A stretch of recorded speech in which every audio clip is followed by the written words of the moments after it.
Hey guys, Josh from soccerreviewsforyou.com, bringing you my review plus on-feet video of the Nike HypervenomX Proximo indoors in the brand new Safari Pack colorway. Now inside the box they do include a string bag to go along with the shoes themselves. The string bag is white in color with black strings. You're going to find a black and white Safari print Nike swoosh with a green glow outline. Same thing goes for the green glow HypervenomX branding. And then of course on the back you're going to find Nike football branding in green glow as well.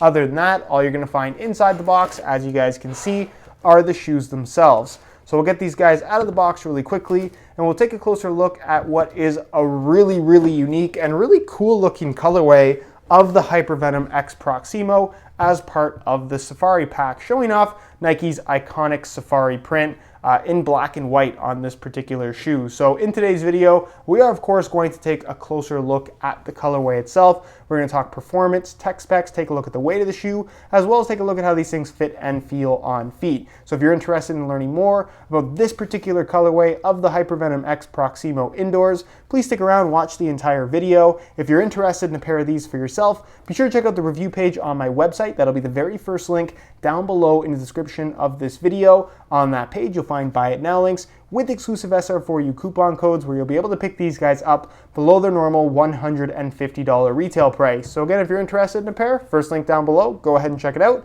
And with that being said, let's get right into the review. To start things off, let's take a closer look at the colorway. Now, of course, being that this is part of the Safari Pack, you're going to find Nike's Safari print across the entire upper. White base, black dots, really, in my opinion, the best looking form of Safari print. It reminds me so much of Cristiano Ronaldo's first ever signature Mercurial colorway, which I have right here in the form of the Superfly 2. I really wish they would have went with an orange accent as opposed to this green glow color, but the green glow actually looks pretty good as well, so I can't complain about it too much. With that being said, it's a really interesting looking shoe, super vibrant, super loud, if that's kind of the look that you're going for. You're going to find that green glow accent color outlining the Nike swooshes, which are solid black in color. The front one is solid black, whereas the back one is a slightly different color. It almost has a little bit of like a silver, almost reflective sparkle to it, which you will notice when you take a picture of these things with flash. But it's not really something you're going to notice while you're wearing these things out on the field. The green glow color is kind of like a teal, but definitely more on the green side, not so much a blue color like teal would normally be. So we've seen green glow from Nike before in the past on their soccer lineup. So again, I think it just works really well with the black and white kind of main color scheme you have going with this particular shoe. You're going to find a darker gray color in the form of the kind of Hypervenom spike design running down the lateral and medial side of the shoe. Your Nike skin branding right there in black, as you guys can see.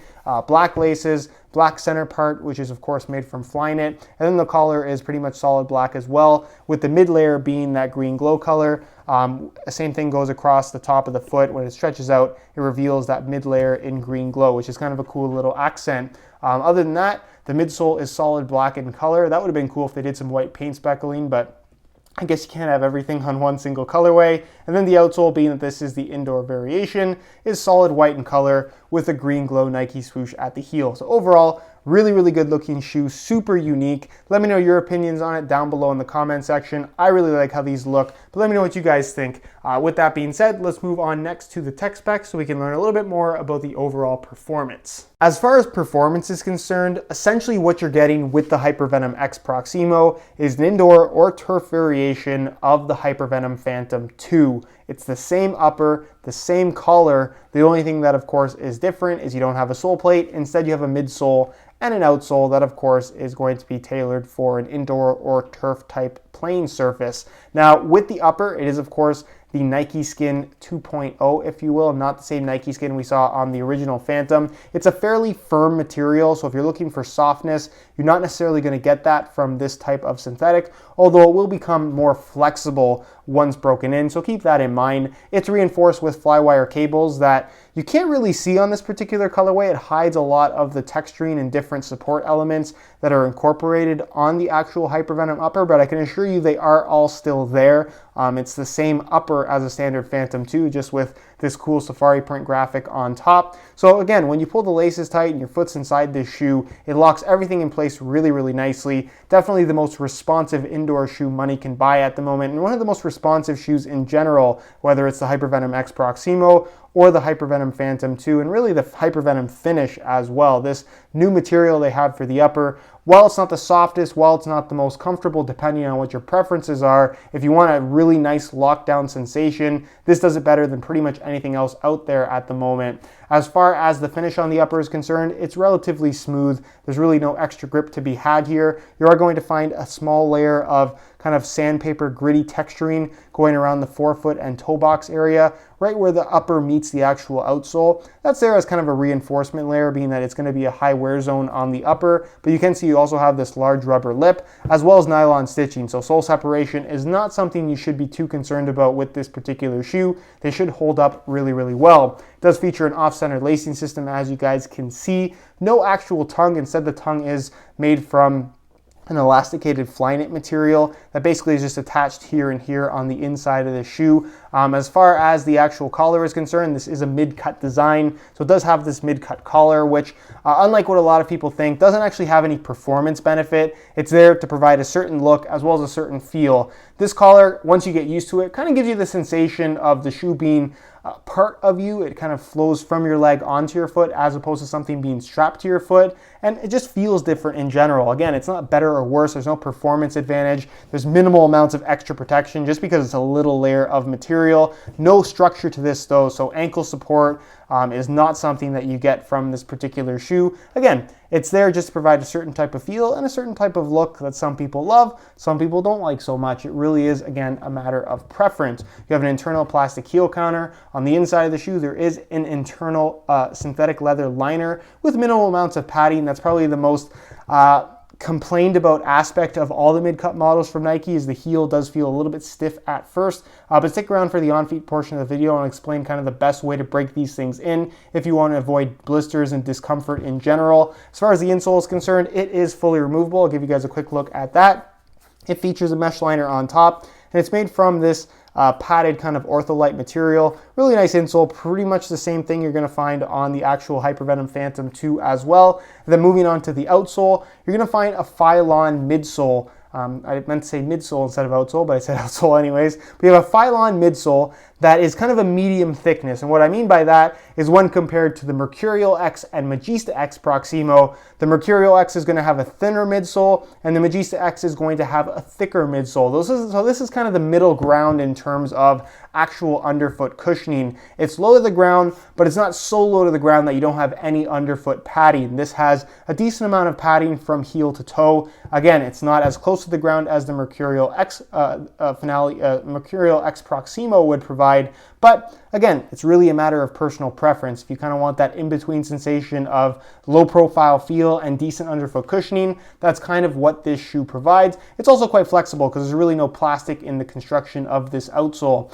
As far as the actual sole is concerned, this happens to be the indoor variation. There is also a turf model available, so if you're playing on indoor courts or concrete, any kind of street soccer environment that's completely flat, this is the model that you would want. Whereas if you're playing on artificial grass, which of course is the plastic blades of grass with rubber pellets, or turf, which is kind of just like a rough carpet material, you would probably want the turf variation of this particular shoe. As far as the indoor model is concerned, features that hexagon layout that's pretty consistent across the entire Nike X line, whether you go for the Mercurial, Hypervenom, or Magista X models. So that's something that doesn't really change, and there's not really any reason for it to change. It performs really well. The grip is pretty good on all types of flat environments, and the actual rubber compound that they use is fairly strong. So even on concrete, which can be a very abrasive surface on an indoor shoe, it seems to hold up quite well. So again, durability is not going to be much of a concern with any of the Mercurial X, Magista X, or Hypervenom X Proximo models. And like I said, they perform pretty well too. So that's pretty much it as far as performance is concerned. Again, if you want an indoor or turf variation of the Hypervenom Phantom 2, the Hypervenom X Proximo is probably indoor that you want to consider. As far as weight is concerned, obviously the Hypervenom X Proximo isn't going to be as lightweight as the firm ground variation of the Hypervenom Phantom 2, but it's still pretty light as far as indoor shoes go. So I'm going to weigh this pair for you today in real time using this scale. Keep in mind this is a brand new pair in a size 9 US. We're We're going to throw them on the scale, and you can see that they weigh in at 9.15 ounces, the equivalent of 259 grams. So as far as indoor shoes go, these are nowhere near as light as you can buy a pair of indoors, but they're also very different from any other indoor shoe out there. Again, if you want that Hypervenom Phantom to feel, you definitely get it from this particular indoor model. They don't feel heavy on your feet at all, and because of how nice they fit and how responsive the upper is, how locked in your foot is inside of this shoe, they feel a lot lighter than they actually are on the scale. So again, if you want that kind of Hypervenom Phantom 2 vibe from your indoor shoes, this is exactly what you want. All right, so here is a look at the HypervenomX Proximos on feet. On my left foot, I have the stock black laces that come with the shoes. And on my right foot, I have a pair of white with black dots SR4U replacement laces. If you're interested in a pair of replacement laces for yourself, the website to go to is www.sr4ulaces.com. You find a direct link to that website down below in the description of this video. Now, in terms of how these things fit and feel on feet, for the most part, it feels like the Hypervenom Phantom 2 with a different bottom. You have, of course, a foam outsole as opposed to a hard plastic one like you get on a firm ground Phantom.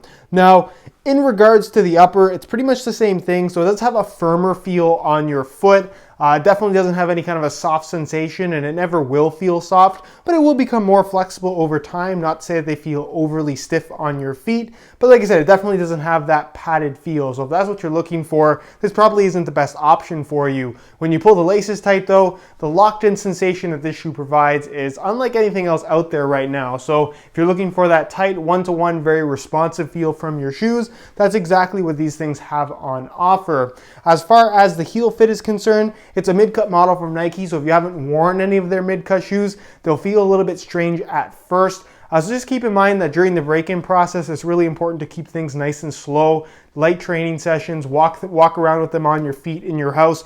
Don't wear them straight into a game. Don't wear them straight into a hard training session or a shooting session, because you will have discomfort. You will struggle with blisters. But again, as long as you take your time with the break-in process, they should be very, very comfortable sooner rather than later. As far as the width is concerned, it's a tighter fitting shoe, but at the same time, they will be suitable for most people. Just keep in mind that these things aren't really going to stretch. The way they fit from right out of the box is the way they're going to fit for their entire lifespan. And as far as sizing is concerned, I'm wearing my usual size 9 US here, and the fit and the length is absolutely perfect. So if you are looking to order a pair of these for yourself, I would strongly recommend going true to size in order to achieve the best possible fit. Alright guys, that is it for my review of the Nike HypervenomX Proximo in the Safari Pack colorway. If you guys are interested in more info on this shoe, be sure to check out the review page on my website. That'll be the very first link down below in the description of this video. On that page, you'll find the high quality images of this exact pair that'll give you a better idea as to how they actually do look in person,